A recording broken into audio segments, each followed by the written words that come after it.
김지의 돌직구쇼에 오신 여러분 반갑습니다. 김지입니다. 전 오늘도 저희 돌직구쇼 오픈 스튜디오 앞에 나왔습니다. 서울과 수도권은 지금 잠깐 비가 소강 상태입니다만 언제든지 다시 쏟아질지 모른다는 우려가 제기되고 있고, 문제는 충청과 대전 중부권에 시간당 300mm 이상의 폭우가 내릴 가능성도 예보되고 있어서 특히 비 피해 없도록 만발의 준비를 하셔야 될 것 같습니다. 이 가운데 지금 여야 간의 논쟁과 언쟁이 벌어졌습니다. 윤석열 대통령이 폭우가 내리던 날 자택에 있었네 마네를 두고 논쟁입니다. 잠시 후에 이야기 나눠보죠. 저는 비가 오나 눈이 오나 매일 아침 이곳에서 여러분을 기다리겠습니다. 김지의 돌직구쇼 지금 라이브로 시작합니다. 잠깐만요.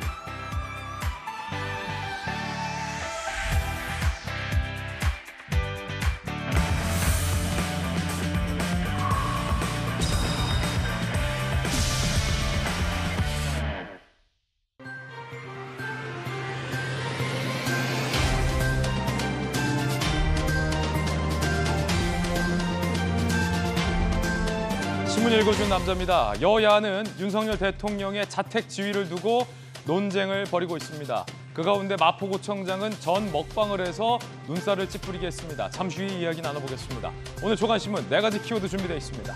먼저 첫 번째 키워드부터 살펴보겠습니다. 바로 이겁니다. 강남.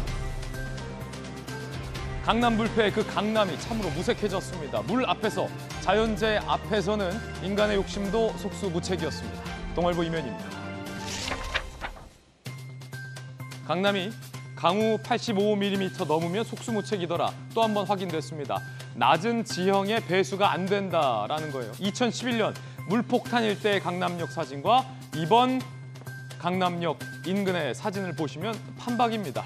차량이 침수돼 있고 도로가 물에 잠겼는데도 대책이 없습니다. 그 밑에 그림 한번 보시면 왜 이렇게 강남이 물에 잠기냐? 저지대라는 거예요.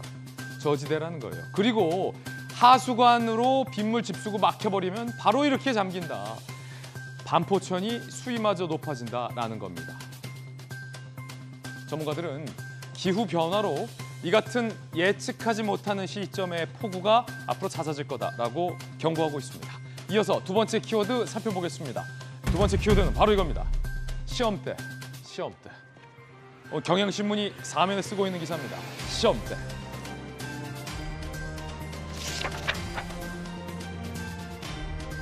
인재는 없애야 한다라고 지시한 윤석열 대통령. 재난 대응 첫 시험대에 올랐다라는 겁니다. 벌써부터 야당은 이 폭우가 내린 그날 밤 대통령은 도대체 집에서 뭐 했냐, 그 다음날. 자택에만 있었느냐라고 맹공세를 퍼붓고 있습니다.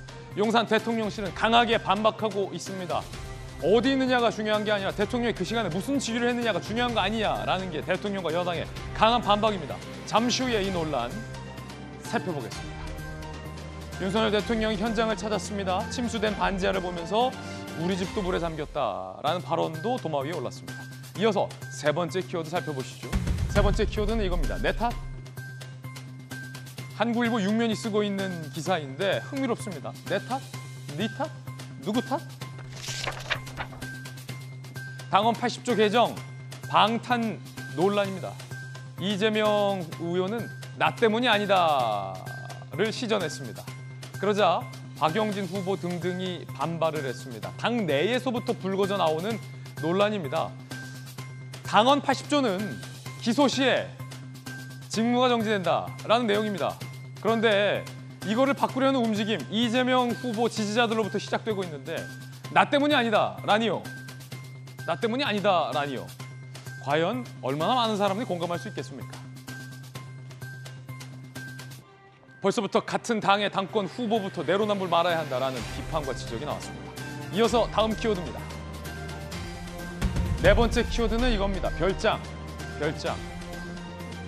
잊을만 하면 나오는 그분, 분명히 미국 분인데 우리에게도 친숙한 그분. 트럼프 전 대통령이 별장 압수수색 당했습니다. FBI가 금고까지 뒤졌다라고 도널드 트럼프 전 대통령은 불평을 했습니다.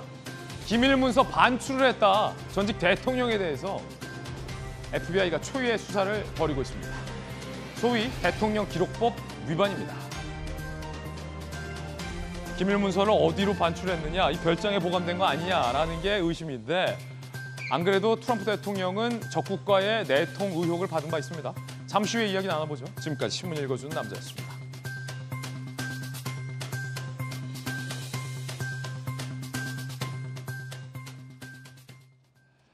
오늘 함께하신 분들 소개해드리겠습니다.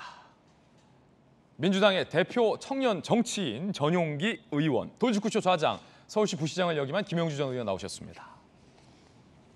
국민의힘의 스타 법사위 국회의원, 전주의 의원, 법전 들고 나온 정혁진 대표 변호사 나오셨습니다. 어서 오세요. 반갑습니다. 서울과 수도권은 지금 잠시 소강 상태지만 언제든 다시 물폭탄이 내릴 수 있다는 게 예보입니다.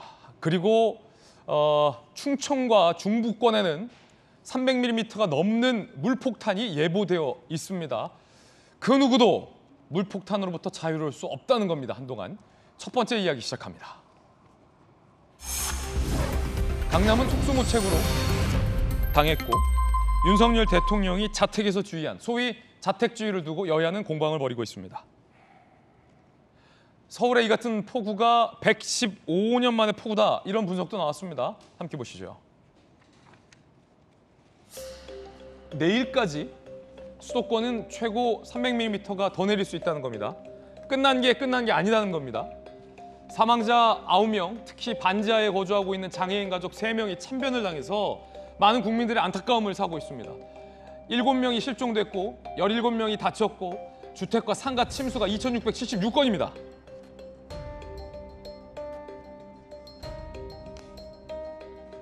반지하에 거주해다 장애인 가족 3명이 참변을 당했습니다. 얼마나 안타깝습니까? 조금 더 빨리 대피할 수 있었어도 목숨을 잃지는 않았을 텐데, 어쩌면 반지하에 살지 않았어도 목숨을 잃지 않았을 텐데, 많은 안타까움이 있습니다. 주민들은 뭐라고 얘기할까요? 한 요 정도 찼어요. 우리 애 구조하고 나서 오니까 망쳐 때리고 이거 해가지고 땡길 하니까 물이 여기 있던 것이 막 땡기는 순간 물이 이만큼 차보더라고. 그래도 또 하늘이가 벌써 이렇게 차보더라고요. 그래서 손을 쓸 수가 없는 거예요. 수시간에 이렇게 물이 올라와 버리니까요. 너무 안타깝고, 시간이 좀 한 5분이나 있었으면은 어떻게 좀 구조했을 텐데. 윤석열 대통령도 저 반지하 참변 현장을 찾았습니다. 그런데 야당에서는 윤 대통령이 폭우 첫날 초기에 집에서 뭐 했느냐를 문제 삼고 있습니다. 대통령실은 강하게 반박하고 있습니다. 일단 윤 대통령의 현장 사진부터, 현장 영상부터 보시죠.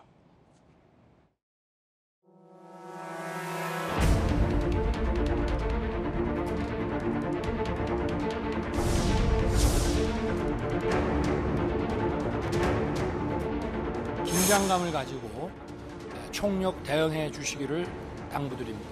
천재지변이라는 것은 불가피하지만 무엇보다 인재로 안타까운 인명이 피해받는 그런 일은 없어야 할 것입니다.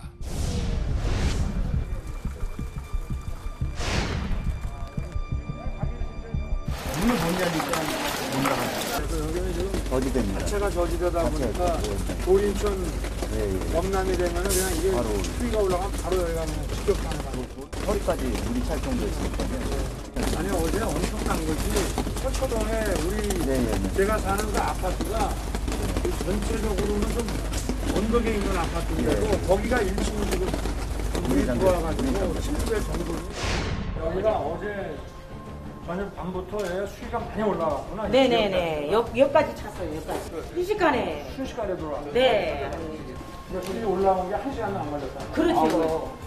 1시간이 뭐예요?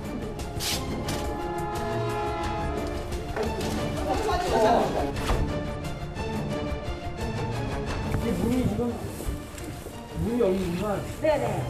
물을 뺐는데도요. 윤석열 대통령이 참사 현장을 찾아서 꼼꼼하게 주민들에게 물어보고 현장을 둘러봤습니다. 그런데 야당에서 이전에 대통령이 초기에 현장의 모습이 보이지 않는다라며 문제를 삼고 나섰습니다. 야당의 문제 제기부터 보시죠.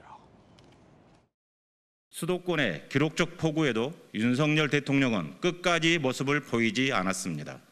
자택에 고립된 대통령이 도대체 전화통화로 무엇을 점검할 수 있다는 말입니까? 취임 전 무조건 대통령실과 관절을 옮기겠다는 대통령의 고집이 부린 참사입니다. 관절을 옮긴 문제까지 야당은 들고 나왔습니다.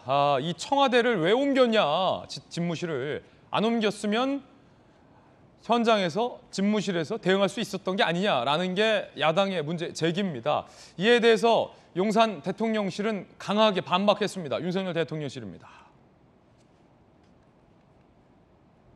재난 상황마저 정쟁 도구화 시도, 민주당 논평 유감이다. 대통령이 자택에 고립됐다는 주장도, 집에 갇혀 아무것도 못했다는 주장도 터무니없는 거짓이다라고 강하게 반박을 했습니다.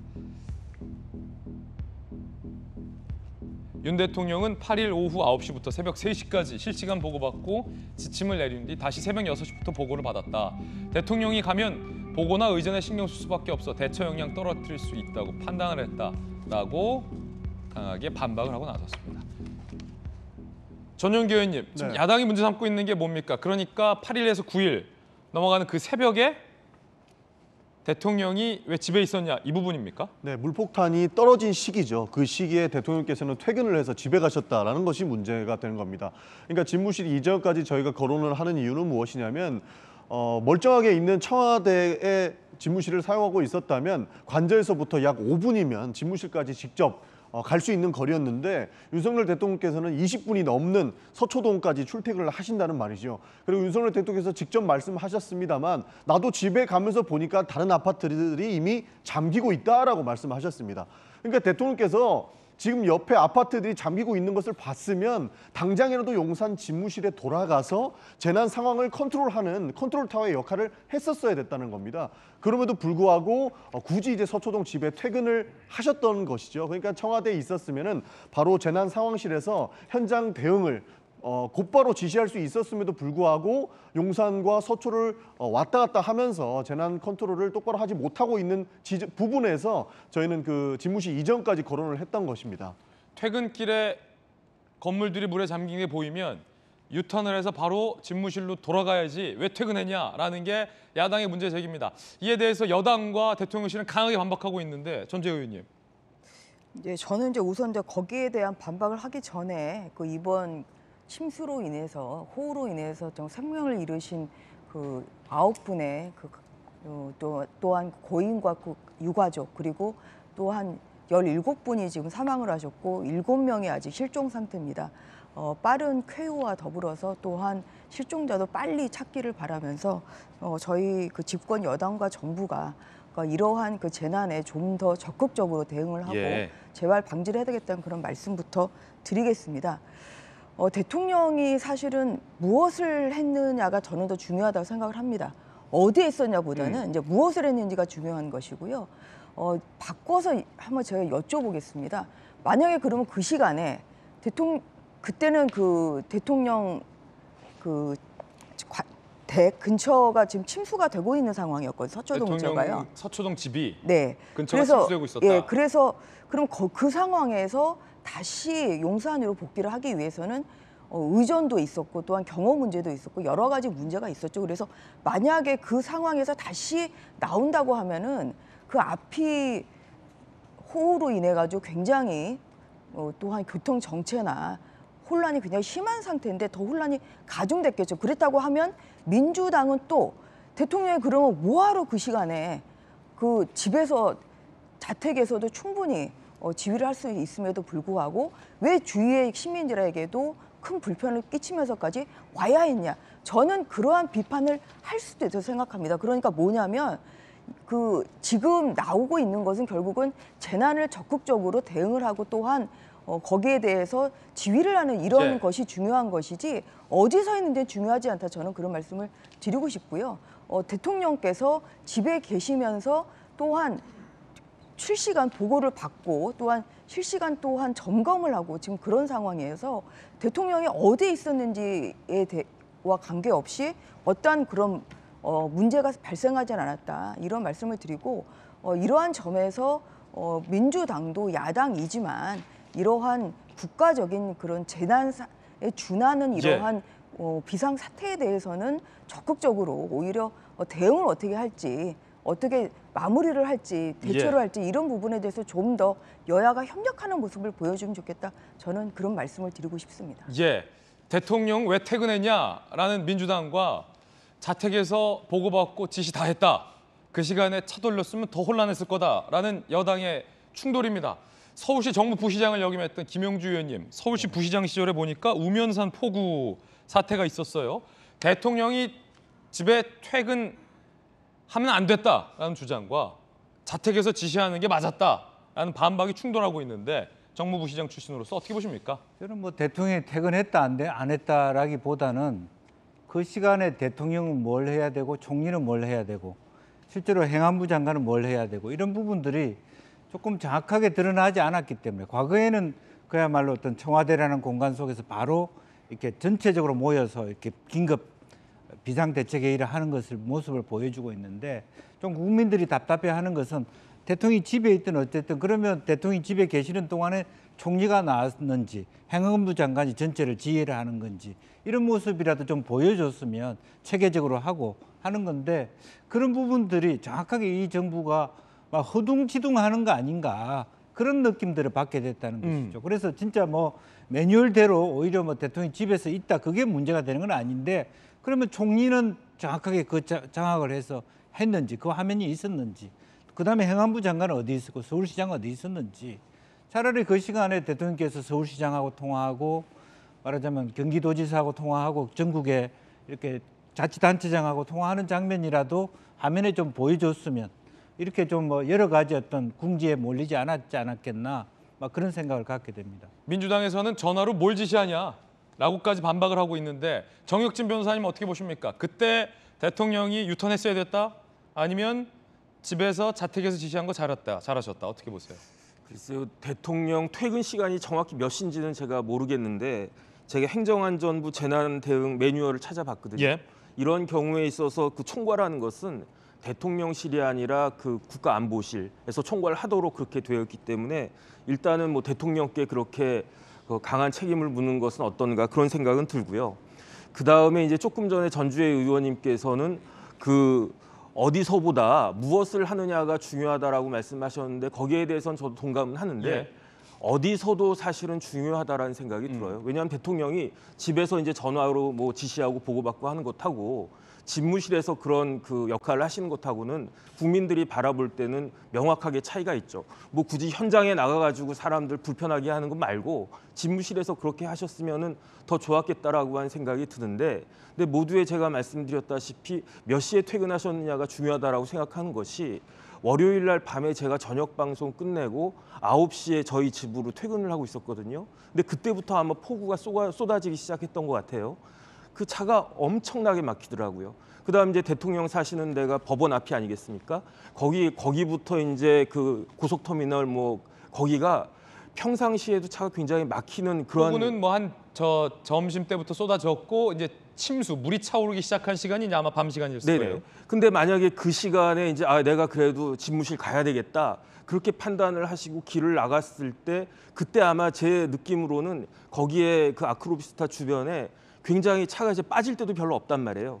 그래서 그때 나가셔서 이제 용산으로 가신다라고 했을 때 그게 현실적으로 가능했을까? 그다음 두 번째, 그럼 헬기라도 띄워야 되는 거 아니냐? 그런데 비 오는데 밤에 헬기는 굉장히 위험하거든요. 예. 그래서 만약에 뭐 전쟁이 나거나 그런 상황이었으면 대통령이 헬기라도 띄워가지고 집무실로 가셨어야 됐지만 예. 이 정도 폭우가 물론 이제 간단한 건 아니지만 네. 대통령이 헬기까지 띄울 만한 그런 상황이었는가? 일단 그런 생각은 저는 좀 들고요. 그 밤 시간대 차로 다시 백해서 용산으로 가는 길 자체가 굉장히 험난했을 거다. 네네. 그다음에 오히려 그게 많은 사람들한테 더 이렇게 불편을 끼치고 혼란을 끼치고 그래서 지금 전용기 의원님이 그러면 왜 그 청와대를 옮겼느냐 그 말씀을 하셨는데 사실은 지금 문제가 되는 것은 한남동의 공관이 이제 완성이 돼가지고 거기 계셨으면은 지금보다는 훨씬 더 쉽지 않았을까 하는 생각은 드는데. 그러게 그게 아직 공사가 안 됐나요? 빨리 그래서 공사가 좀 뭐 이렇게 돼야 될 공사가 텐데. 이렇게 오래 걸리나. 어차피 외무부 장관이 쓰는 데라서 예. 조금만 고치면 되지 않을까. 그다음 그 안에 뭐 벙커나 이런 것들도 만들 수 있지 않을까 하는데 뭐 공사가 생각보다는 어려운 모양이죠. 그래서 여러 가지 것들이 종합적으로 그 복합적으로 돼가지고 그 이러한 그 월요일 밤에 혼란이 있었던 것이 아닌가. 근데 이 부분은 좀 불가피한 측면이 있고 너무 강하게 역공하는 것도 맞는 것인가 하는 생각을 개인적으로는 합니다. 그러니까 국민들이 대통령께 바라는 것은 큰 게 아닙니다. 그러니까 출근 시간과 퇴근 시간 언제를 지켜라. 그리고 왜 안 돌아갔냐 이 지점보다는 대통령께서 어떤 역할을 했냐 이게 제일 중요한 것이죠. 아까 전에 우리 출퇴근 이야기를 잠깐 했는데요. 사실 돌아가는데 교통 혼잡을 다시 불러일으켜서 국민들께 불편함을 드릴 수도 있기 때문에 못 돌아간다라는 이야기를 대통령실에서도 했다는 겁니다. 근데 문제는 뭐냐면 서초동부터 우리 용산 집무실까지 이동하는데 교통이 혼잡할 거라는 걸 예상 못하고 나간 게 아니지 않습니까? 대통령은 처음에 출퇴근한다고 했을 때 교통 혼잡이 예상되지만 그래도 출퇴근을 하기 위해서 청와대에 들어가지 않기 위해서 한다고 결정을 했었습니다. 그 상황에서 국민들께서 원하는 것은 이런 재난 상황이 발생했을 때 대통령께서는 올바른 지휘 통제를 할 수 있느냐에 대한 의문을 던졌던 것이고 민주당도 이 지점을 지적했던 것입니다. 사실 아까 그 국민의힘에서 주장한 부분을 한 번만 다시 말씀을 드리면 충분히 전화 통화로도 많은 지시를 할 수 있고 많은 역할들을 할 수 있다라고 이야기를 하고 있는데 다시 한번 묻겠습니다. 그러면 도대체 무엇을 했습니까? 그러니까 어떤 역할을 했나, 무엇을 했나, 전화통화로 어떤 역할을 했는지도 밝히고 있지 못한 상황이고요. 사실 강남의 슈퍼맨이라는 이야기가 지금 나왔습니다. 그 강남의 슈퍼맨이 무엇을 했냐면 발목 높이에 있는 물이 차올라왔는데 거기에 하수구에 쓰레기까지 치우면서 본인이 5분, 10분, 30분을 들여서 그 쓰레기를 치우면서도 물을 빼는 데 역할을 했다는 것이죠. 그 지금 영웅이 강남의 슈퍼맨이라고 불리고 있는데 대통령이 집에서 전화통화를 할 것이 아니라 지휘통제실에서 당장에 할 수 있는 역할에 무엇이든 해라라고 지시를 했다면 조금이라도 이 피해를 줄일 수 있었을 것이고 사실 국민들이 원하는 대통령의 역할은 어떠한 역할이라도 해서 국민들의 피해를 최소화하는 것을 바랬을 텐데 이런 역할도 하지 못했다라는 측면에서 도대체 대통령께서 전화로 지시를 하셨다는 것이 무엇이냐 그것이라도 밝혀라. 왜 이런 재난 상황을 사실상 집에서 방치한 것으로 보일 수 있게끔 한 것이 잘못된 것이 아니냐 이런 이야기를 하는 것입니다. 이런 부분에서는 저는 대통령께서 대통령실도 반성해야 될 부분이다. 이렇게 말씀을 드리는 것입니다. 그 대통령의 지금 사저에도 그 집무시설이 있습니다. 그래서 그런 그 아까도 계속 반복적으로 그 말씀을 드리는 집무시설이 사저에도 있습니까? 네, 그렇다고 좀 알고 있습니다. 예. 그리고 그러니까 뭐냐면 이게 쟁점을 자꾸만 민주당은 대통령이 무엇을 했는지가 그 중요한 것이지 자꾸만 어디에서 왜 안 갔냐 지금 거기에 대해서만 계속 꼬리잡기식으로 얘기를 하고 계시거든요. 그런데 이번에 그 호우 상태가 굉장히 그것은 비상 상태였고 굉장히 집중호우가 내렸기 때문에 거기에서 아까 뭐 그 여러 가지 시나리오가 있지 않습니까? 뭐 헬기를 띄워서 어떻게 갔냐 아니면은 차를 돌려가지고 그러면은 가는 이 과정도 굉장히 그것은 침수가 진행되고 있는 상황이었고 그리고 또 그 차들도 지금 오히려 정지가 된 상태에서 오히려 그 용산으로 돌아가기 위해서 또 교통 통제까지 한다면 더 큰 시민들에게 큰 불편을 줬겠죠. 그래서 그런 면에서 이것은 대통령으로서 물론 어디에 있는지도 물론 뭐 중요하지 않은 건 아닙니다만 더욱더 중요한 것은 무엇을 했는지 이 부분에 있어서는 너무 지나친 정쟁화다. 이러한 저는 유감의 말씀을 다시 드리고 싶습니다. 예, 자 강남, 서초 대통령의 자택이 위치한 이곳이 집중적으로 물에 잠겼습니다. 특히 강남역 일대가 매번 물난리가 납니다. 차량이 폭우에 잠겼고 그 차량이 버려진 채로 그 다음 날에도 방치되어 있는 모습을 보면 굉장히 생소합니다. 그제 비가 많이 내리던 그날 밤 차량이 아예 물에 완전히 잠겨버렸어요. 운전자들은 다 차량에서 빠져나왔고 차량은 저 상태로 밤새 있었던 것 같아요. 그 다음 날 어떻게 됐을까요? 자, 이대로 차량이 방치돼 있었다라는 겁니다. 그 다음 날 이 뭐 굉장히 비싼 고가의 외제 차량도 그리고 이렇게 길가에 국가적인 재난 상황을 보는 것 같아요. 재난 상황 맞지요? 차들을 버려둔 채 탈출할 수밖에 없었던 시민들 그리고 그대로 방치된 수많은 고가의 차량들을 포함한 차량들로 강남 일대가 마치 폐차장이 된 듯한 침수차들이 방치가 돼 있는 모습도 볼 수 있습니다. 자, 많은 시청자분들의 안전을 위해서 운전 중에 물이 차오를 때 어떻게 대처해야 될지도 저희들이 좀 준비를 해봤습니다. 함께 보시죠. 알아두시면 매우 유용할 것 같습니다. 자, 일단 수영하지 마세요. 물에 담긴 도로에서. 침수된 도로에서 휩쓸리지 않고 감전 위험도 있다. 절대로 수영하면 안 된다. 침수된 곳 지날 땐 에어컨을 끄셔야 한답니다. 침수된 곳 지날 때 에어컨을 끄셔야 된답니다. 그리고 멈추지 말고 저속으로 브레이크 밟지 말고 통과하라. 브레이크 밟지 말고 통과하라. 물 들어올 것 같아. 그래도 그냥 밟아라. 브레이크 밟지 말고 액셀레이터 저속으로 한 번에 통과하라. 저속으로 통과하라는 게 포인트예요. 차량 앞 본네트까지 물이 찼다면 시동을 끄고 재빨리 탈출해야 된다라는 매뉴얼이 있습니다. 알아두시기 바라겠습니다. 앞서서 강남역 일대에 방치된 침수차를 보셨는데 이번 물난리로 침수차가 5,000대에 육박한다고 합니다. 이 가운데는 강남역 일대에 굉장히 고가의 차량도 침수가 됐다고 하는데 만약에 내 차가 침수됐다면 자연재해로 인해서 여러분의 차가 침수됐다면 그래서 여러분만 서둘러 빠져나오고 차는 저렇게 물에 잠겼다면 이 보상은 어떻게 받을 수 있을까? 아니, 보상은 받을 수 있을까? 궁금하시죠? 자, 그제에서 어제까지 차량 침수 피해가 5,000대 육박했습니다. 손해액이 660억이에요. 강남에 고가 외제 차량이 많아서 손해액이 크다라고 해요. 보상이 어떻게 될 수 있을까가 궁금합니다. 자, 자동차 보험에 자기 차량 손해 담보가 돼 있으면, 가입됐으면 보상이 가능하답니다. 차량 단독 사고 손해보상 특약이 제외 때는 보상이 안 된다고 해요. 좀 어려운데 이따 정혁진 변호사에게 좀 물어볼게요. 차 안에 남겨둔 귀중품은 보상 못 받는다. 창문 및 썬루프 열어놔도 해당이 안 된다. 강변 등의 주차장이 주차할 경우 주차장 측이 가입한 보험사에서 보상을 받아야 한다. 라는 겁니다. 자기 차량 손해담보 특약 가입 때 보상이 가능하다. 그런데 차량 단독사고 손해보상 특약 제외 시 보상이 안 된다. 말이 어려운데 정혁진 변호사님. 네네. 뭐 좀 알아듣기 쉽게 뭐 보상이 된다는 거예요, 안 된다는 거예요? 일단 제가 옛날에 한 20년쯤 전에 그 손보사에서 변호사를 했었어가지고 그래서 이제 좀 간단하게 말씀을 드리면 보험은 크게 두 종류가 있습니다. 책임보험하고 종합보험이 있거든요. 책임보험은 무조건 가입해야 되는 거고요. 종합보험은 가입해도 되고 안 가입해도 되는데 대부분의 사람들은 다 종합보험에 가입돼 있어요. 근데 종합보험을 구성하는 보험료는 크게 4가지로 구성이 되어 있는데 그게 뭐냐면은 대인, 대물, 자손, 자차. 이렇게 그 4가지 보험료로 구성이 되어 있는데 그래서 매년 자동차 보험 갱신할 때 자차를 뭐 넣었네 안 넣었네 그게 뭐 사람들 판단이잖아요. 근데 자차가 뭐냐면 자기 차량 손해예요.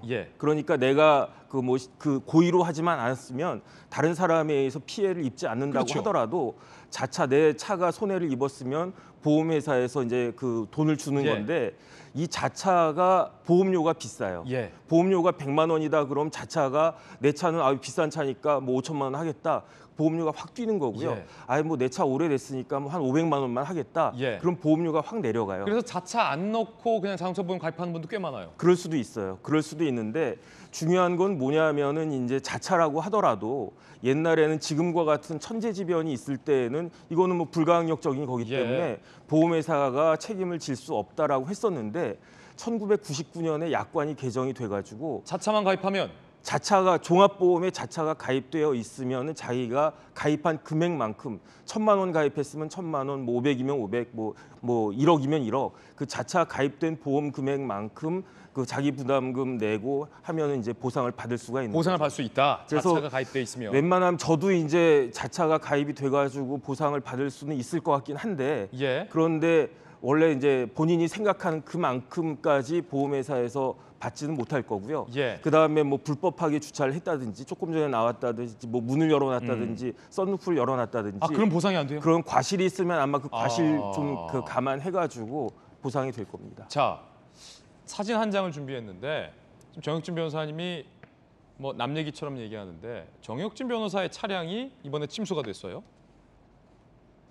자, 정혁진 변호사님의 자택 집 앞에 물에 잠긴 모습이고요. 그리고 아파트에 있는 차량이 이번에 뭐 많이 잠겼는데 지금 보시면 저 차, 바로 저 차가 이제 정혁진 변호사님의 차인데 완전히 침수가 됐어요.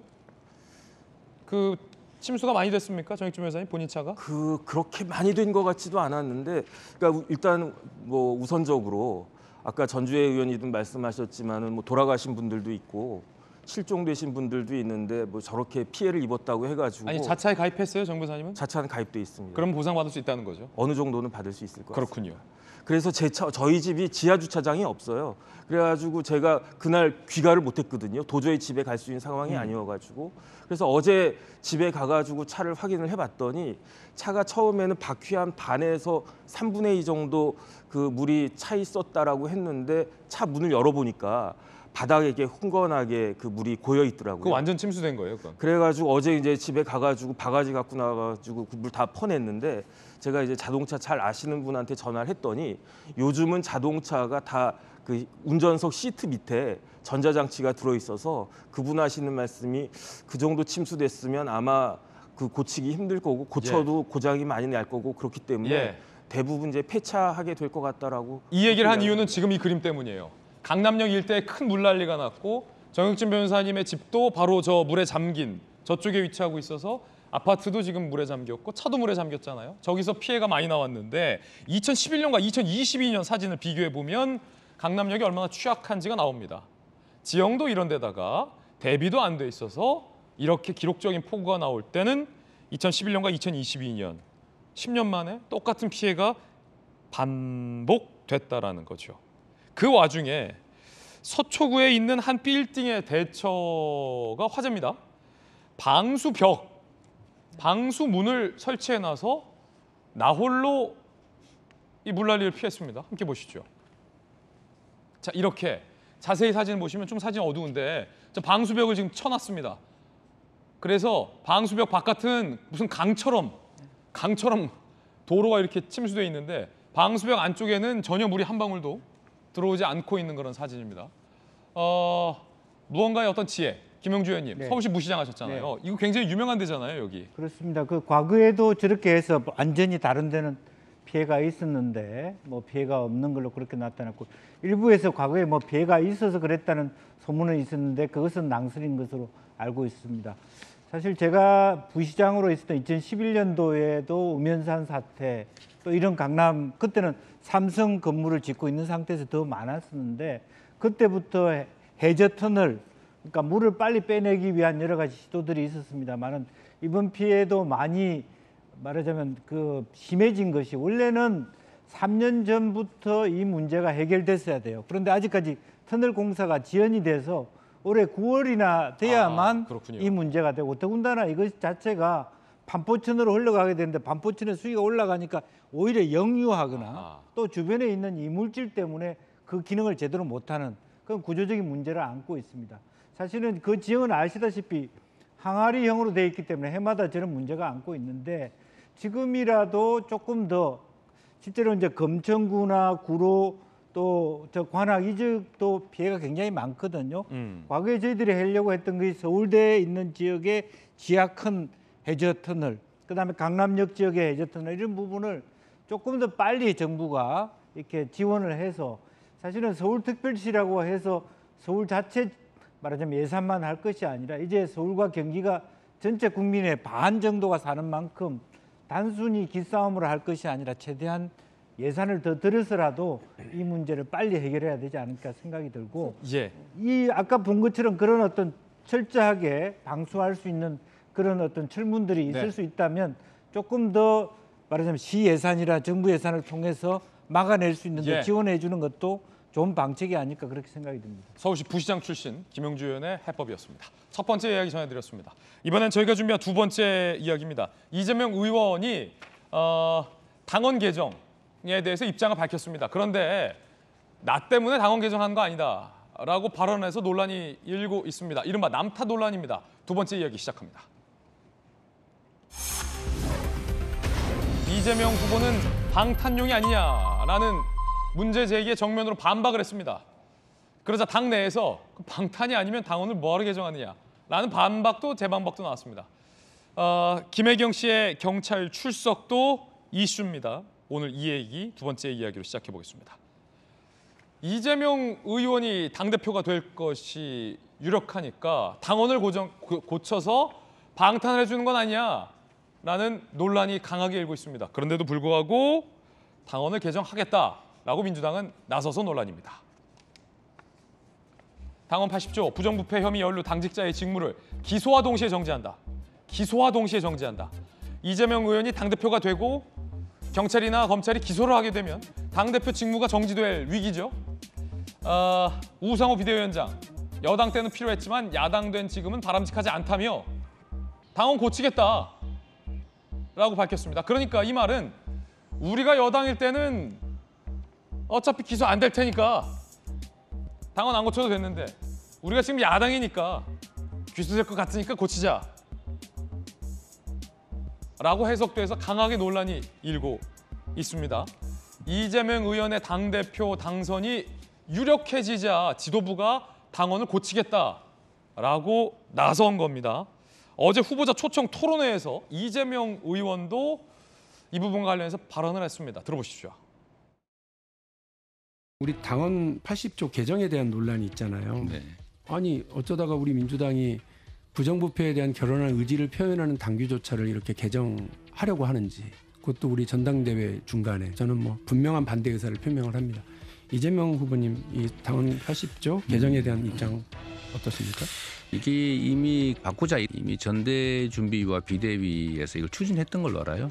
상당 정도 진척이 있었던 것으로 저는 알고 있는데 저는 모르는 사실을. 네, 여당일 때는 저는 뭐 상관이 없는 조항인데 야당이 됐는데 지금 검찰 공화국이라고 불릴 정도로 검찰의 예를 들면 지나친 권력 행사가 문제 아닙니까? 여당의 정부의 야당 침탈 루트가 될 수 있다라는 점에서 저는 기소만으로 하는 것은 적절치 않다. 마치 저 때문에 한 것처럼 그렇게 얘기는 안 하시면 좋을 것 같습니다. 이 여당일 때는 상관없는데 야당일 때니까 문제다라고 얘기하셨는데 우리가 이거 야당 때 만들었습니다. 그 문재인 대통령이 당대표 시절에 김상곤 교육감이 그 혁신위원장을 하면서 이 안이 만들어졌고 여당 됐을 때 다르고 야당 됐을 때 도덕적 기준 다르다 이런 또 다른 내로남불 논란, 사당화 논란, 민주당은 자기 편의대로 한다 이런 논란 다시는 겪고 싶지 않다.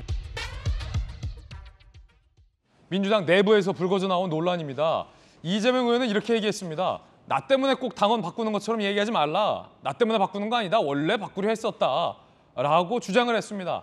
그런데 정치권에서는 이재명 의원 때문에 이 당원을 바꾸는 건 아니냐라는 논란이 많습니다.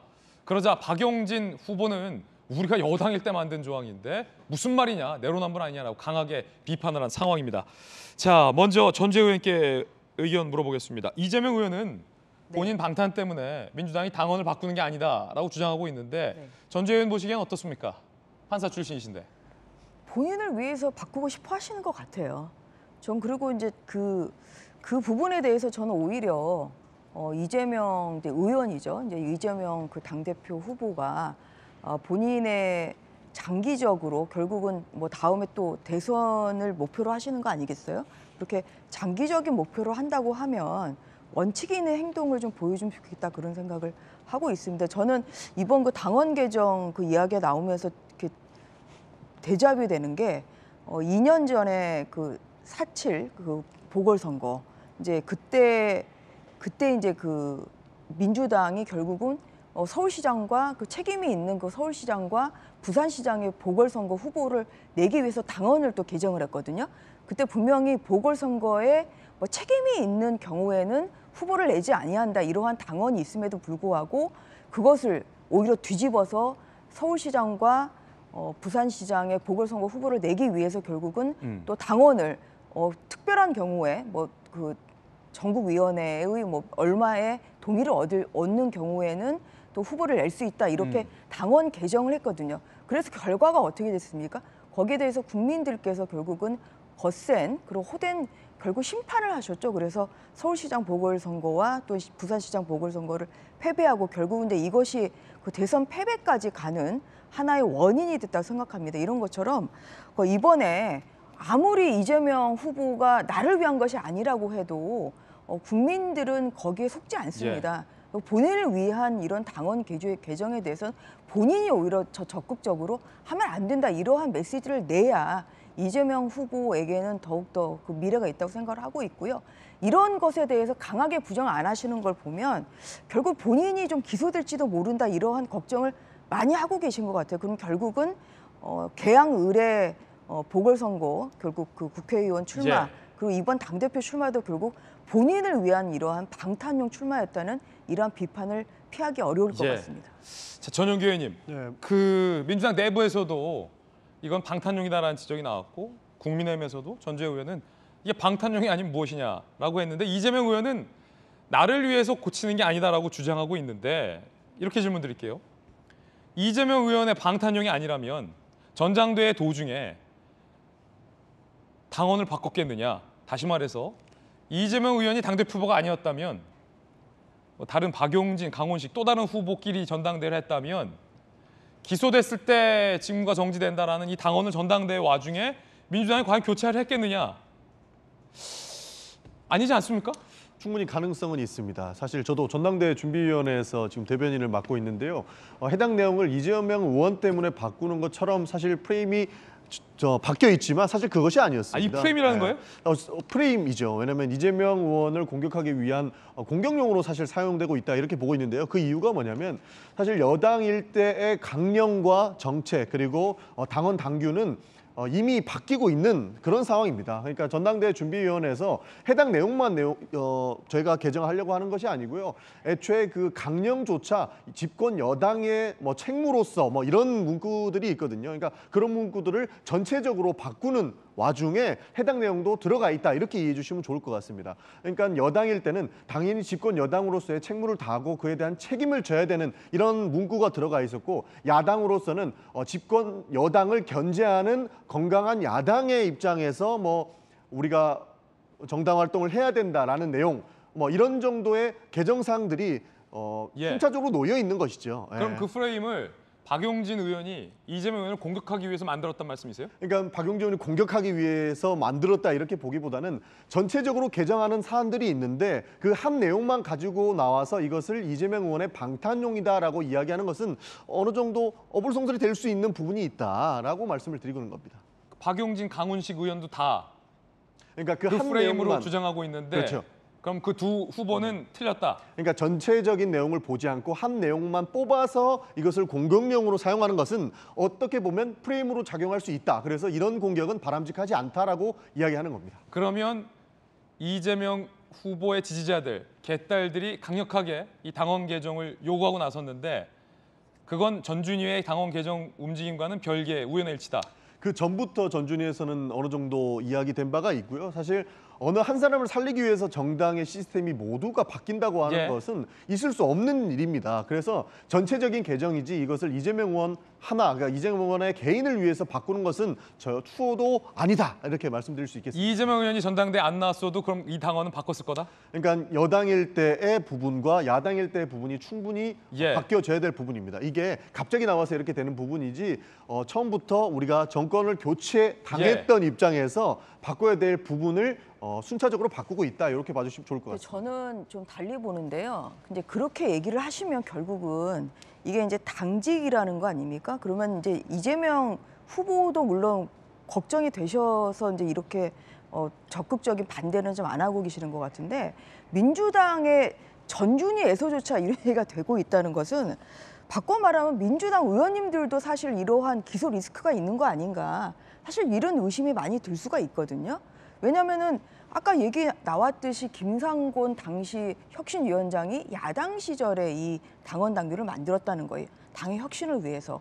그리고 그동안에 아무런 이 부분에 대해서 문제나 아무런 개정의 움직임이 없다가 야당이 되고 나서 그리고 또 어떻게 그 우연한 기회인지는 모르겠습니다만 또 그 이재명 그 후보가 또 당대표가 나온 다음에 이러한 얘기가 적극적으로 나온다는 것은 이게 결국은 단순히 이재명 감사기뿐만 아니라 민주당이 야당이 되니까 각각의 사법 리스크가 있는 의원들조차도 오히려 본인들의 어떤 기소와 동시에 어떠한 그런 불이익이 되는 것을 방지하기 위해서 전체적으로 오히려 민주당 전체적으로 나선다 이러한 인상을 국민들한테 주고 있습니다. 그것은 굉장한 내로남불의 전형적인 예. 모습을 보일 수 있다는 생각도 듭니다. 자, 당 내에서 그리고 여야 간에도 지금 이 논쟁인데 지금 민주당 지도부와 이재명 의원은 기소되면 당원이 중무된다는 거는 이재명 의원을 위한 게 아니다라고 주장하고 있어요. 자, 그러면 두 분의 의견 한번 궁금합니다. 민주당의 정치 선배 김용주 의원 어떻게 보십니까? 이재명 의원을 위한 게 아니었어요? 사실 이제 전용기 의원 얘기가 일리가 있어요. 왜냐하면 예. 항상 모든 당에서 여러 가지 전당대회를 통해서 당원 개정을 하기 때문에 그 상황에 맞지 않은 당원들을 또 당 강령들을 개정하게 돼 있습니다. 이렇게 하는데 마침 그게 이제 같이 걸리는 거죠. 그런데 이제 민주당이 실제적으로 보면 뭐 여당일 때 입장이 다르고 야당일 때 입장이 다르다는 것이 일반적으로는 좋은 방향도 아니고 변화무쌍한 것처럼 보이지만 민주당이 집단적으로 당원들 전체가 말하자면 정치 보복을 당할 수 있다, 탄압을 당할 수 있다, 검찰공화국이기 때문에 그렇다는 데 대한 같은 인식을 한다면 그게 이재명 후보가 있다 없다를 떠나서 그런 데 대한 대비할 수 있는 모습들도 있는 것이죠. 이제 그렇지만 어쨌든 그거와 별개로 이재명 후보는 저 부분에 대한 입장을 조금 더 명쾌하게 할 필요는 있을 것 같아요. 그러니까 이 문제가 마치 나로 인해서 있는 것처럼 보이지만 어쨌든 그렇게 된다라면 오히려 이분을 하지 말자라든지 오히려 그렇게 하면서 자기 어떤 예. 기형들을 넓혀가는 것이 맞지. 그 부분이 중요한데 네. 이게 나를 위해서 처음에 논의됐든 안 됐든 결과적으로 이재명 의원 본인에게 방탄으로 작용되는 당원 개정 아닙니까? 방탄으로 되는 그 당원 개정일 뿐더러 지지자들이 상당히 당에 그런 뭐 요청을 해서 이런 문제가 이루어지게 했다면 조금 인위적으로 예. 자발적으로 되는 것이 아니라 인위적으로 여론에 밀려서 하는 것 같은 또 이재명 후보의 예. 지지자들의 어떤 강성 후보, 강성 당원들에 밀려서 하는 것처럼 보이는 것은 모양은 결코 좋은 건 아니다. 예. 이제 그럼에도 불구하고 현재 민주당의 당원들이나 국회의원들이 저와 같은 심리 상태가 있다라면 저 당원 개정을 뭐라고 할 수는 없다. 뭐 그런 생각이 듭니다. 예. 이 중요한 게 기자로서 봤을 때 누구를 위해서 처음에 이 당원 개정을 시작했는지는 사실 중요하지 않다는 거죠. 결과적인 걸 봐야 되는데 이 당원 개정이 누구에게 결과적으로 방탄으로 작용하는지를 보면 자명하지 않습니까? 이재명, 강훈식 후보나 박용진 후보가 기소될 처지에 있는 건 아니잖아요. 이재명 후보가 기소될지 안 될지는 모르지만 많은 혐의로 수사를 받고 있는 것은 주지의 사실이니까. 그러면 이 당원 개정의 움직임이 이재명 의원에게 유불리가 영향을 미칠지인데 여기에서 갑자기 처음엔 나를 위한 게 아니었다라는 게 무슨 의미가 있는지가 제가 좀 궁금한 건데 전용기 의원님. 네. 그게 뭐가 중요합니까? 사실 뭐가 중요하다 뭐 이런 식으로 접근하기보다는 그 전체적인 맥락에서 한 번만 더 봐주시면 좋을 것 같습니다. 아까 존재 의원님께서도 말씀해 주셨는데 이재명 의원이 지금 당장에 기소될 위기에 처해 있으니까 갑자기 바꾸는 것이 아니냐 이렇게 말씀을 주시는데요. 사실 김영주 의원님 말씀처럼 저희는 검찰공화국 그리고 사법적 그러니까 정치적 논리로 기소를 할 수 있다라는 여지를 충분히 우리 윤석열 대통령, 윤석열 정부에서 주고 있다라고 보고 있습니다. 사실 여야 할 것 없이 누구나 고소고발 당해 있습니다. 왜냐하면 야당의 대표도 지금 이준석 대표도 사법적 논리로 가처분 신청을 낸다고 하는 상황이에요.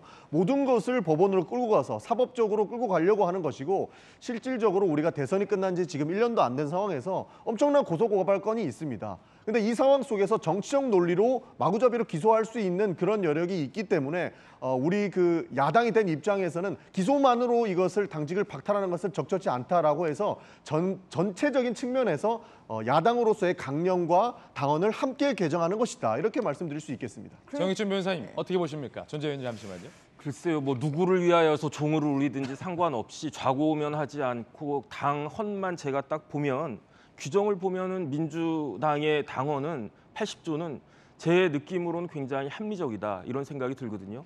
80조 1항을 보면 어떻게 규정이 되어 있냐면 사무총장은 부정부패 혐의로 기소됐을 때 모든 혐의가 아니고요. 부정부패 혐의로 기소가 됐을 때 당직자의 직무를 정지할 수 있고 그다음에 더 중요한 거는 윤리심판원의 조사를 요청할 수 있다라고 되어 있단 말이에요. 그다음에 이게 1항인데 사람들이 1항만 이야기하는데 제가 봤을 때 3항이 더 중요하거든요. 3항은 어떻게 규정이 되어 있냐면은 윤리심판원이 조사를 할 거 아니겠습니까? 조사한 결과 정치 탄압 등 부당한 이유로 기소가 됐다라고 인정이 되면 그러면 기소가 됐어도 윤리심판원이 그 징계를 취소하거나 정지할 수 있다. 이 정도면 제가 봤을 때 완벽하단 말이에요. 그런데 이 당원을 개정했다라고 하는 것은 부정부패 혐의로 기소가 됐어도 그다음에 윤리심판원이 조사를 했는데 뭐 정치 탄압이나 뭐 그런 것이 없다고 하더라도 뭐 일정한 사람에 대해서는 이게 징계를 안 할 수 있다. 하지 말아야 된다. 이런 내용으로 귀착이 되는 거니까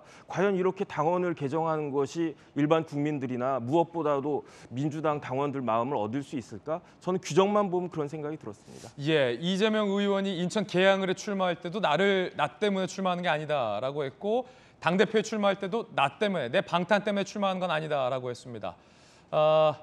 기소 시에 직무가 정지된다라는 당원을 바꿀 때도 이재명 의원은 나 때문에 바꾸는 건 아니다라고 하고 있습니다. 여러분은 어떻게 보십니까? 누구 때문에 이 당원을 바꾸는 거라 그렇게 생각하십니까? 여러분들이 좀 판단을 해주셔야 될 것 같고요. 그 가운데 경찰이 이재명 후보의 부인 김혜경 씨에게 출석을 요구했습니다. 지난해 8월 2일 김혜경 씨와 당 관련 인사 3명이 점심 식사 후에 경기도 법카로 긁었어요. 근데 대선 경선 출마 공식 선언 이후입니다. 그래서 법카로, 경기도 법카로 누군가에게 식사나 향응을 제공하면 안 됩니다. 경찰이 김혜경 씨에게 출석을 요구했다라고 이재명 의원 측은 밝혔습니다. 자, 그럼 김혜경 씨 측의 해명은 뭘까요? 이재명 후보 측의 해명은 뭘까요? 쉽게 말해 몰랐다는 겁니다. 경기도 법카로 결재된 걸 김혜경 씨는 몰랐다라는 겁니다. 하지만 다른 사람들의 식사가 경기도 법카로 제공된 건 맞다는 거예요. 하지만 몰랐다라는 게 해명입니다. 전주혜 의원님 어떻게 보십니까?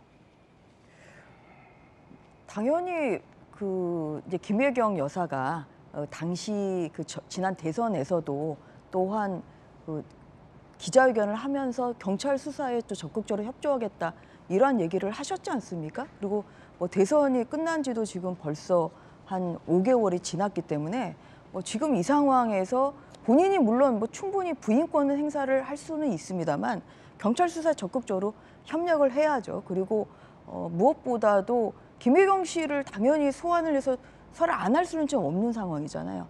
왜냐하면 이 음식을 누가 먹었습니까? 그건 이제 본인이 먹은 그 음식에 대해서 카드가 그러면 이게 본인 카드냐 아니면 경기도의 카드냐 지금 이게 좀 쟁점 아니겠어요? 그래서 이런 것 때문에 또한 그 수사가 진행되고 있고 또한 그 와중에 지금 그 참고인 조사를 받던 분이 또한 그 극단적인 선택을 하신 그런 상황이고 그래서 이 수사가 빨리 저는 조속히 진행이 돼야 되고 좀 진상 규명이 돼야 된다 그렇게 생각하고 있습니다. 그리고 지금 여러 가지 이야기를 뱉어내고 계신데요.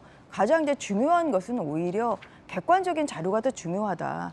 내가 알았느냐 몰랐는지 이것은 이것에 따라서 어떠한 그런 혐의가 있는지 없는지 여부가 결정되는 게 아닌 것이고요.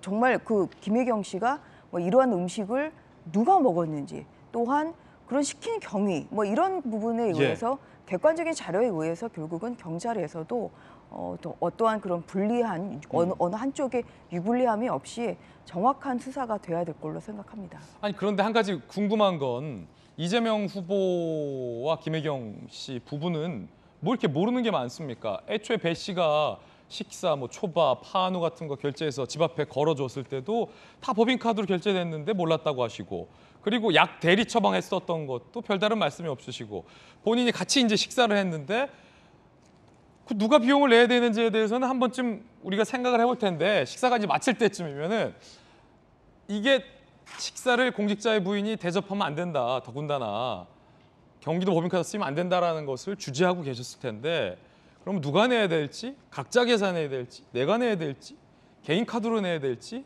이런 거에 대해서는 사전에 생각을 하고 사전에 생각을 못 하셨다면 식사가 끝나갈 때쯤 무렵이면 왜 우리도 식사할 때 누가 내지? 이거 생각하잖아요. 아무것도 모르셨다? 그러니까 이게 참 애매한 것 같습니다. 뭐가 문제냐면 주어진 사실 내용이 사실관계가 경찰에 의해서 나오는 것이 아니고 제보자에 의해서 우후죽순으로 이 사실처럼 부풀려져서 나오는 거라서 이게 더 문제가 되는 것 같습니다.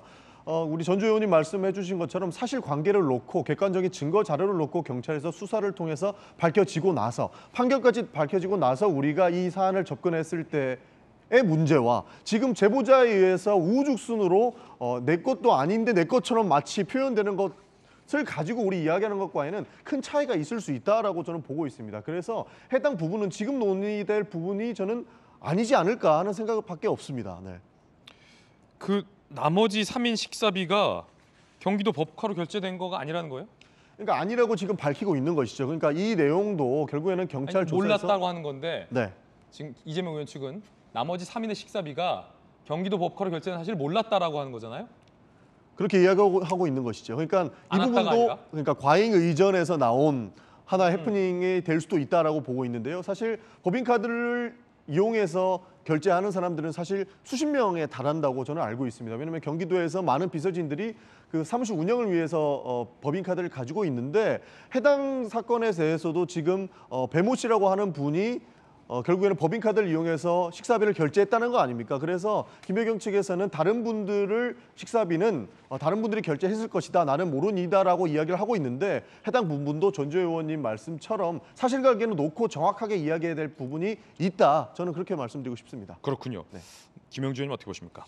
저는 이제 저런 문제가 있어요. 그러니까 우리가 김건희 여사의 어떤 사적 관계에 대한 얘기를 비판할 수 있으려면, 그러니까 저도 제가 부시장에 있을 때 제가 직접적인 어떤 정치인이 아니지만 선관위 위원을 불러들여서 설명을 들었거든요. 그러니까 저 시점에 문제가 되는 건 경선 후보로 출발을 했다라고 한다라면 공직선거법상에 내가 할 수 있는 일과 할 수 없는 일, 또 그 전에 경기도지사로서 내가 받아왔던 혜택과 경선 후보가 됨으로써 받을 수 없는 것들에 대한 명확한 구분과 인지가 정의돼야 되고, 본인뿐만 아니라 말하자면 부인 같은 경우도 마찬가지거든요. 이제 그런 개념 없이 이런 활동을 했다는 것은 굉장히 큰 문제다.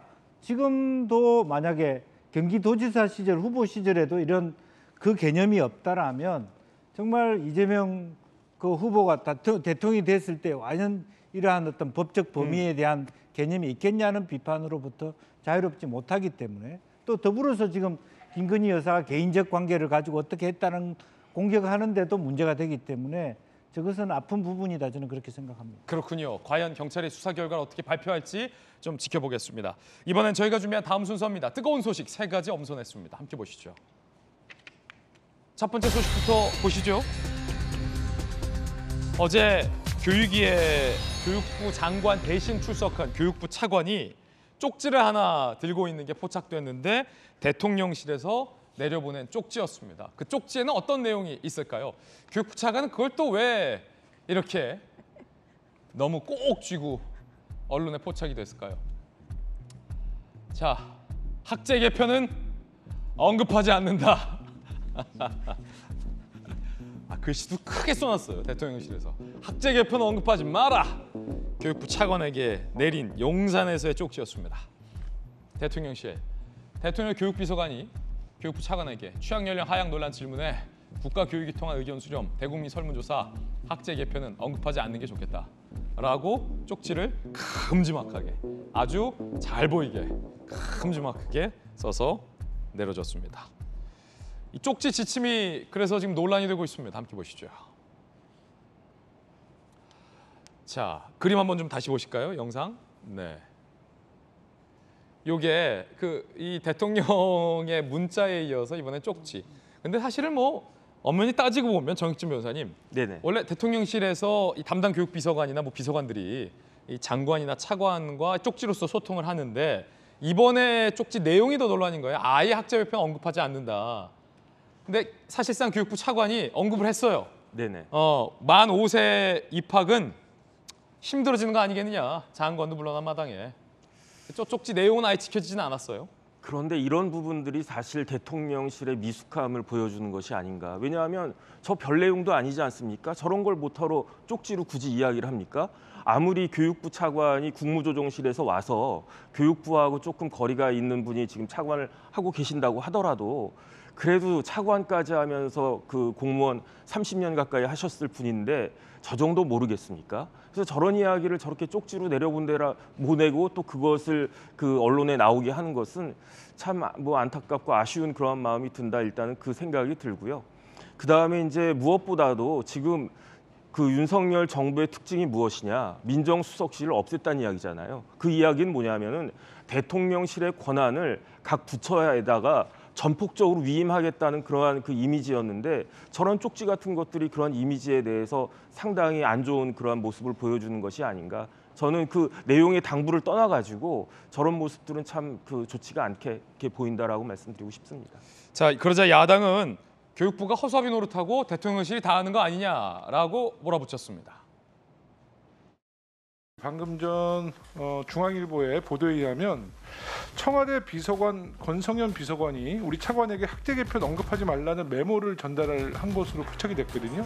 이게 만약에 사실이라면 이거는 차관은 여기 와서 그냥 허수아비 노릇하고 컨트롤 타워는 대통령 비서관들이 그 배후에 있다는 것이거든요. 예, 뭐 의견이나 메모를 전달 받았는데요. 그거는 그 의견일 뿐이고요. 제가 그 판단해서 답변을 하면 되는 겁니다. 예. 메모를 전달받은 건 사실이다. 그러니까 의견입니다, 의견. 아니 그러니까 메모를. 그러니까 메모를 의견을 그렇게 묵살할 수 있는데 누가 제안을 아니 묵살이 아니고 메모를 제가 직접 받은 건 아니고 그 의견을 저희 직원이 이렇게 메모 형태로 저에게 참고 자료로 전달을 받은 겁니다. 그 직원한테 메모를 줬겠어요. 차관 주라고 메모를 줬겠지. 예, 그러니까 자꾸 말장난하지 마시고. 어쨌든 저는 지금 중앙일보 보도를 보지 못한 상태라서 그런데 어쨌든 김영호 의원님 말씀하신 건 그런 메모를 대통령실 행정관인가요? 네.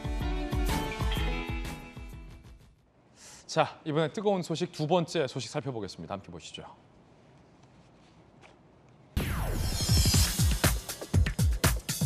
맛있게 식사를 하고 있는 이분은 누구일까요? 폭우가 내리던 날 마포구청장이 직원과 함께 먹방 인증샷을 올렸다가 논란이 일자 서둘러 사진을 내렸습니다만 논란은 여전합니다. 자, 아주 맛있게 식사를 하고 있는 사진. 박강수 마포구청장. 배가 고파 직원들과 전집에서 식사 중 맛있는 찌개 전까지 꿀맛. 아, 이게 꿀맛이라고까지 썼군요. 당시 마포구 포함 서울 전역에 호우경보, 근로자 감전 사망 등 피해가 속출했던 상황이었습니다.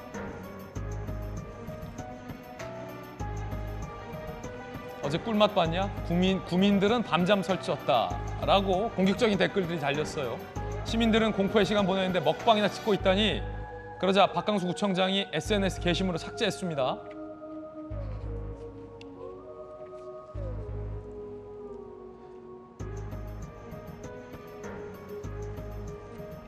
자, 그런데 논란은 박강수 구청장이 본인이 직접 댓글을 달았는데 그 내용이 화를 키우고 있습니다. 악의적 댓글의 혼란. 날 밝으면 대응하겠다. 늦게까지 일하고 배고파 퇴근길에 직원들과 김치찌개와 전을 먹은 것. 술은 안 마셨다. 전을 먹어서 죄송하다. 라고 SNS 댓글에 해명을 했는데 그러자 누리꾼들이 지금 오히려 더 비꼬는 거냐 라고 비판이 쏟아지자 본래 취지 먹방 의도 전혀 아니었지만 호우 경보 등 엄중한 상황에 적합하지 않은 게시물 올린 점 사과의 말씀을 드린다라고 재차 사과를 했습니다. 이게 전주혜 의원님, 네. 그 꿀맛이라는 표현이 약간 좀 얄미워 보여요. 왜냐하면 그 마포구청장이 그날 뭘 했는지 모르겠습니다만 열심히 일을 했을 수도 있고 뭐 수해 지휘를 했을 수도 있고 그 와중에 저녁은 먹어야 되니까 직원들이랑 식사했을 수도 있는데 저 사진을 왜 올리냐고요. 그러면서 아 꿀맛 이러니까 아니 군에서 피해 상황이 하는데 꿀맛이라뇨. 굉장히 부적절하죠. 이게 뭐 100마디의 뭐 말보다 진짜 하나의 행동이 굉장히 중요한 거 아니겠습니까? 그래서 아무리 이제 일을 열심히 했다고 하더라도 저런 사진 하나가 본인의 오히려 공을 다 깎아내리고 있거든요. 그리고 그 공직자로서는 굉장히 신중해야 된다고 생각합니다. 근데 그날 상황이 서울 시내가 그 침수로 인해서 그 폭우로 인해서 굉장히 큰 또 피해를 입고 있고 또 굉장히 또 시민들이 큰 불편을 좀 겪고 있는 상황에서 저런 걸 좀 올렸다는 것 자체가 좀 저는 좀 정무 감각이 떨어진 거 아니냐 좀 이러한 안타까움이 들고요. 앞으로 좀 더 적극적이지만 또 신중한 그러한 좀 공직자로서의 좀 처신을 해야 된다. 이러한 좀 말씀을 드리고 싶습니다. 구청장, 박 구청장의 초기에 이 댓글도 지금 오히려 더 화를 키우고 있다는 논란인데 술은 안 마셨다, 전을 먹어서 죄송하다. 어떻게 보십니까, 김영주 의원님? 글쎄요, 제가 알기로는 이제 박 구청장이 사실은 언론인 출신이거든요.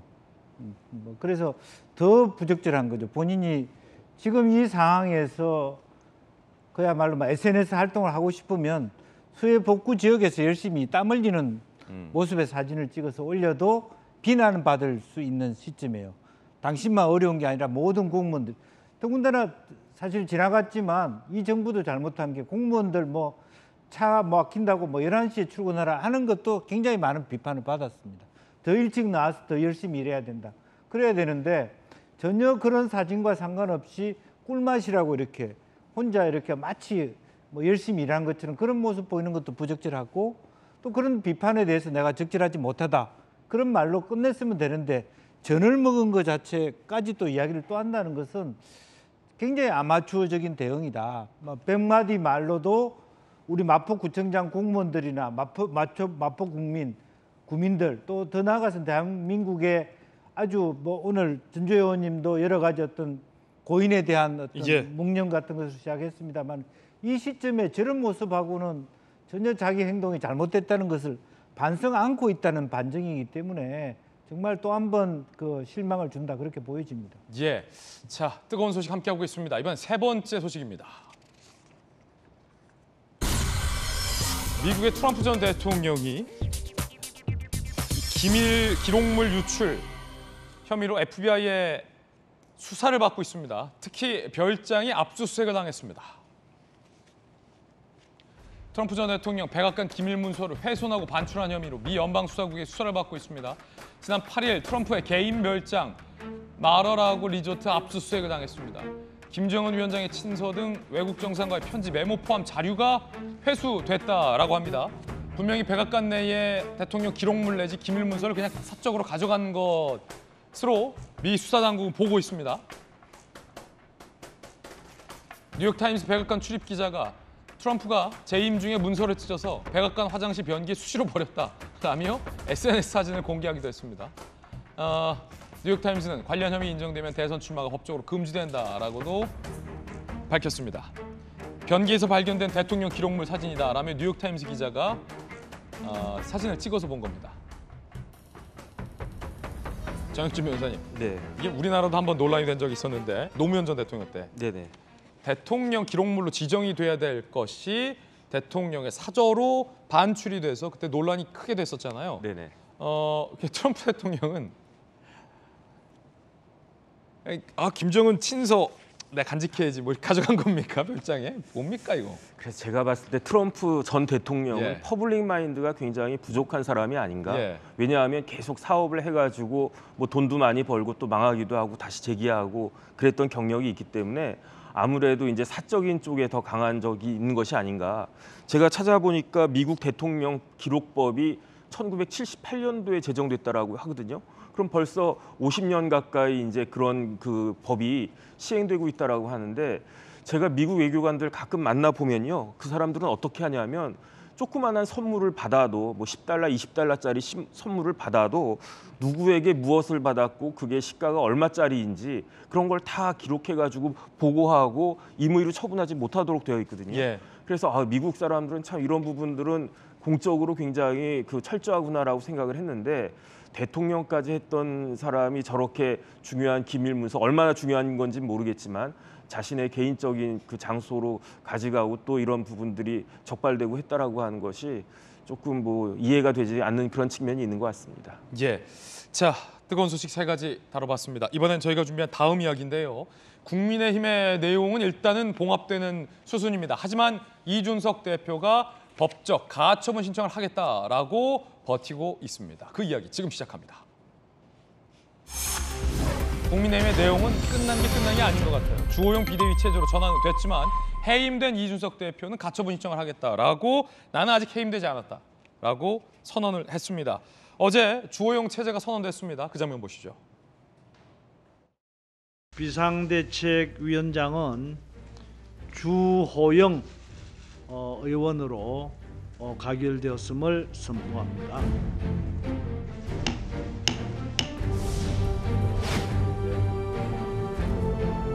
2년 전 그때의 절박하고 처절한 마음가짐과 자세로 돌아갑시다. 대한민국의 정체성이 이렇게 훼손되어서는 안 된다는 비장함으로 재무장합시다. 우리 비대위의 첫째 임무는 당의 갈등과 분열을 조속히 수습하여 하나 되는 당을 만드는 것입니다. 은혜권이라고 불리는 분들의 이선 후퇴를 주장하는 분들이 많으셨는데 이 상황이 이렇게 어려운데 책임이 있다고 생각되는 분들은 비대위에 참여하기 어려운 것이 아닌가. 어제 오후 6시 반쯤 이로써 이준석 대표는 사실상 자동 해임 수순인데 이준석 대표실에서 방이 강제로 퇴거됐습니다. 짐이 이준석 대표실에 있는 이 대표의 짐이 강제로 퇴거되는 모습입니다. 방 빼고 있는 그런 모습이죠. 왜냐하면 주호영 비대위가 출범이 되면 이준석 대표 체제가 자동적으로 해임된다라고 보고 그 방을 주호영 비대위원장이 써야 된다라고 합니다. 이준석 대표 입장에서 보면 좀 야속하다라고 느낄 수도 있습니다만 어쨌든 대표가 해임되기 때문에 대표 방을 유지할 이유는 없는 거기 때문에 이 대표의 짐은 빠지게 된 겁니다. 그럼 전조 의원님, 저 방 뺐잖아요, 이 대표. 네. 저 짐은 뭐 어디에 보관을 해줍니까? 아니면 이 대표가 수령을 해야 됩니까? 아니면 뭐 그래도 보관을 해줍니까? 연락을 해서 좀 어느 정도의 양해를 구한 다음에 짐을 뺀 거 아닌가 싶고요. 그래요? 네. 양해가 구해진 상황입니까? 네, 그래서 아무래도 또 뭐 어디에 이제 보관할지 뭐 이런 부분에 대해서는 또 그 뭐 보좌진들이 좀 있기 때문에 실무진들과 좀 협의가 충분히 됐을 거라고 생각합니다. 이 대표가 가처분 신청하겠다. 그러니까 계속 이제 한다고는 하는데 저는 좀 지금은 너무 늦었다는 생각이 좀 듭니다. 뭐 가처분 자체도 저는 사실 하는 것 자체가 뭐 빨리 뭐 했었어야 된다 그런 것이 아니라 이것은 정치의 영역이거든요. 그래서 정치의 영역이지 어떤 사법의 영역이 아니기 때문에 그 비대위로 갈지 말지 이것은 의원 몇 명이 결정한 것이 아니라 전국위원회에서의 또 위원들이 또 결정을 한 것이고 전체적으로 당원들의 어느 정도의 상당한 그런 공감이 있는 상태에서 지금 비상 상황이라고 판단을 하고 비대위로 전환을 한 것이라 좀 이러한 부분을 이러한 정치의 영역을 사법의 영역으로 끌어들이는 것 자체가 당에는 굉장히 안 좋죠. 그리고 저는 개인적으로는 이준석 대표가 당대표로 또 일하면서 또 성과가 있죠. 뭐 대선 승리, 지방선거 승리에 또한 주역이기도 하셨고 그리고 무엇보다도 2030 세대의 당원들이 많이 가입함으로써 국민의힘이 굉장히 젊어지고 더욱더 활기찬 그런 정당이 됐습니다. 그래서 이러한 여러 가지의 성과가 있는데 이것을 가처분을 함으로써 오히려 그동안의 성과를 일순간에 이건 무너뜨릴 수 있는 이러한 행위라고 생각합니다. 그래서 그러한 면에서 당을 생각하고 또한 본인의 미래를 생각한다고 하면 지금은 나설 때가 아니라 물러날 때다. 가처분은 당을 위해서도 본인에게도 좋지 않다. 뭐 이러한 말씀을 드리고 싶습니다. 자, 최고위에 유일하게 남았던 이준석 개인 김용태 최고가 어제 기자회견을 취소하고 본인은 효력정지 가처분 신청을 않겠다라고 했습니다. 그렇지만 이준석 대표는 가처분 신청을 하겠다라고 밝히고 있는 거기 때문에 유일한 우군 지도부 내에 유일한 우군 김용태 최고마저 이준석 대표와는 결을 달리하게 됐습니다. 이렇게 되면 이 대표 홀로 가처분 신청을 하게 된다라는 건데 전용기 의원님, 민주당에서 볼 때 어떻습니까? 이게 이제 당대표가 가처분 신청하는 게 갈 때까지 가는 거거든요, 당과 함께. 감정 싸움이 갈 때까지 갔다라고 표현하고 싶습니다. 끝까지 가는 거거든요. 정치적 논리로는 어떻게 해석이 되지 않는 것이죠. 결국에 정치는 국민들을 통합하고 사회를 통합하는 역할을 해야 되는데 지금 국민의힘 내부에서조차 통합이 이루어지지 않고 있는 모습입니다. 사실 민주당 일각에서는 이렇게 주장하고 있습니다. 이준석 대표는 숙청을 당한 것이다라고 보고 있습니다. 왜냐하면 지난번에 그 윤석열 대통령의 내심을 우리가 문자 메시지로 확인할 수 있었고 그 이후에 이루어졌던 게 이준석 대표의 이런 찍어내기식이었기 때문에 저희가 숙청으로 보고 있는 분들 일부 계신데 그 이후에 있었던 일조차 지금 이해를 할 수 없는 부분이 많이 존재하고 있습니다. 이런 측면에서 이준석 대표도 그 갈등 국면에서 그 감정이 굉장히 많이 상한 모습 같습니다. 사실 그래서 그 감정을 숨기지 못하고 가처분 신청을 하고 있는 것이 아닐까 하고 보고 있는데요. 사실 민주당 입장에서도 빨리 국민의힘 내용이 어느 정도 일단락 됐으면 좋겠다 하는 생각밖에 없는 그런 실정입니다. 김영주 의원님, 뭐 정치권 선배로서 보실 때 어떻습니까? 저는 뭐 이 상황이 굉장히 좀 뭐랄까 안타깝게 보는 사람 중에 한 명인데 국민의힘에 정치인들이 모인 집단이 정당인데 정치가 안 보이는 거예요. 무슨 말이냐면 김영주 의원님 더 잘 아시겠지만 정치라는 게 꼭 법적으로 해결하지 않더라도 정치의 영역으로서 해결하고 화해할 수 있는 게 정치인데 집권 여당이 지금 정치력이 부재하잖아요. 예를 들어서 이준석 대표를 저렇게 끝까지 법적 투쟁으로 갈 수밖에 없게 내몰고 있는 뭐 이 대표의 표현대로 하면 윤핵관이 될 수 있겠지만 윤핵관의 정치력이 보이지 않고 집권 여당의 당대표가 본인의 당에서 해임될 때 법적으로 가겠다라는 방법밖에 쓰지 못하는 당대표의 정치력 부재도 안타깝고 그 상황을 중재하려 하는 대통령실 정부 라인에 정치력도 없고 누가 정치합니까? 그럼 이 당에선.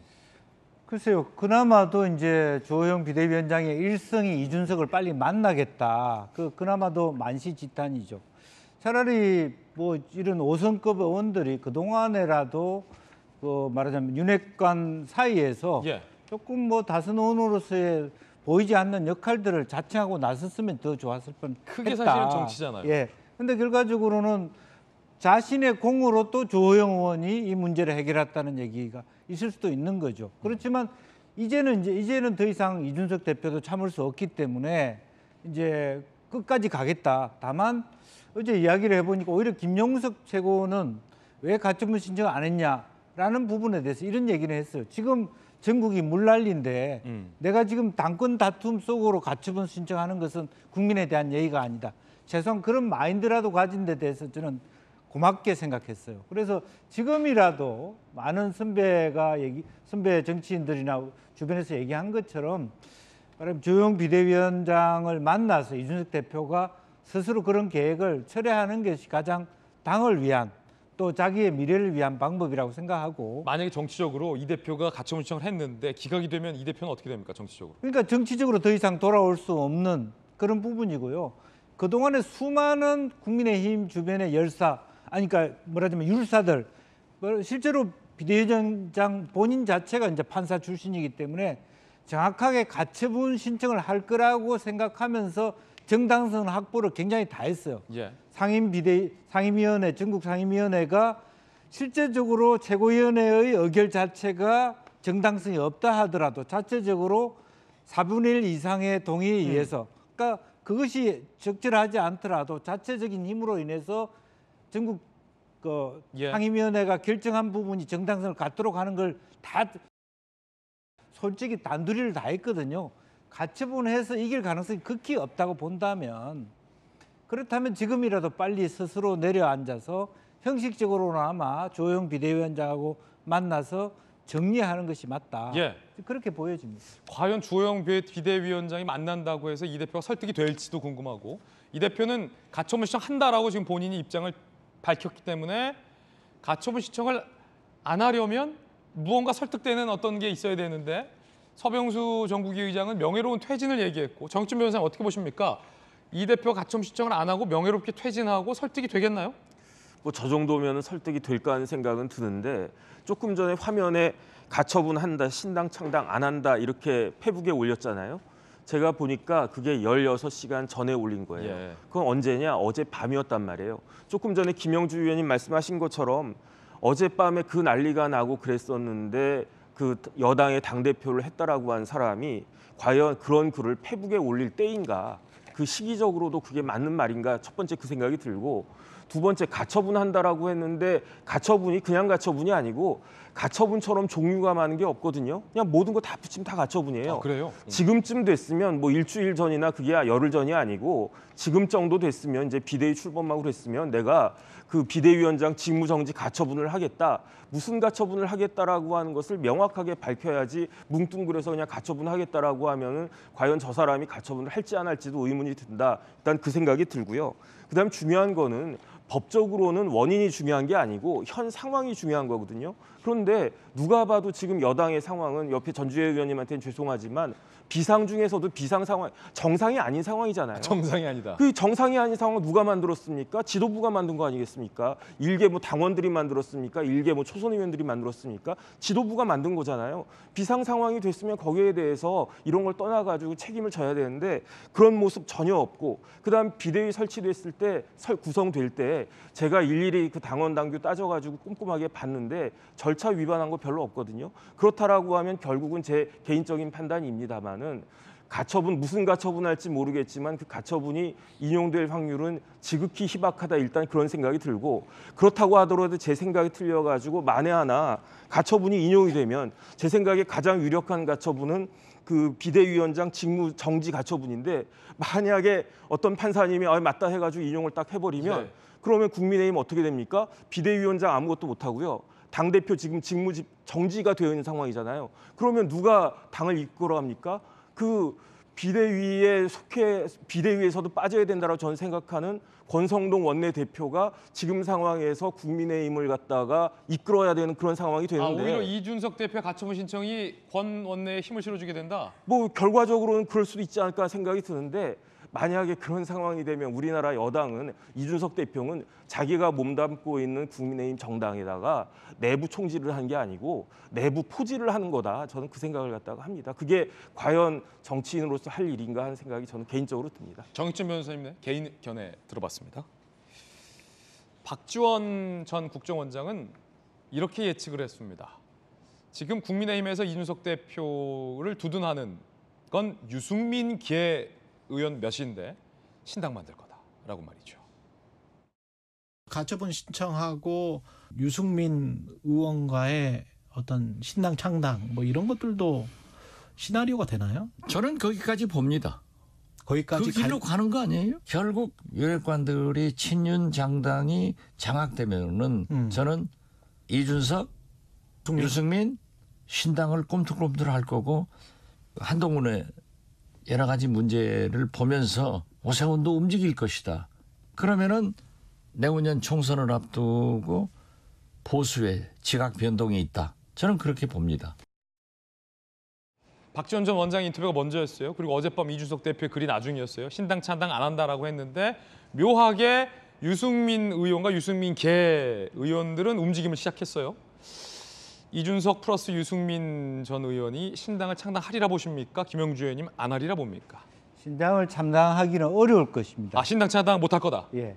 그럼에도 불구하고 여전히 여야 모두가 이런 식의 정치, 국민들에게 혐오를 줄 수 있는 정치를 한다라면 프랑스의 마크롱, 앙마르시아 같은 새로운 정치적 변화의 기점이 올 수 있고 그때 이준석 대표가 그걸 잡을 수 있는 기회는 올 거다. 그러나 지금 자기의 힘 자체를 가지고 유승민 의원의 힘 자체로 신당을 만들기는 저는 역부족이다. 그렇게 보여집니다. 신당을 만들려면 어마어마한 동력이 있어야 하는데 예전에 신당 그렇죠. 그렇지만 어쨌든 여러 가지 아픔이 있죠. 아픈 기억입니다만 신당 한번 해보셨잖아요. 신당을 만들기 위해서 선두 탈당 이런 것들도 기획하고 그런 거지만 어쨌든 국민이 받쳐주지 않으면 아무것도 안 된다. 예. 저희들은 6조 광고 보고 돌아오겠습니다. 잠시 후에 뵙죠. 예, 오늘 저희가 준비한 소식 모두 다 전해드렸습니다. 지금은 비가 소강 상태지만 다시 물폭탄 수준의 많은 양의 비가 이 지역에도 내릴 거다라는 예보가 있습니다. 끝까지 긴장 놓지 마시고 비 피해 없도록 만발의 준비하셔야겠습니다. 저희들은 내일 아침 8시 50분에 인사드리겠습니다. 오늘 하루는 분명 어제보다 나을 겁니다. 좋은 하루 되십시오. 고맙습니다.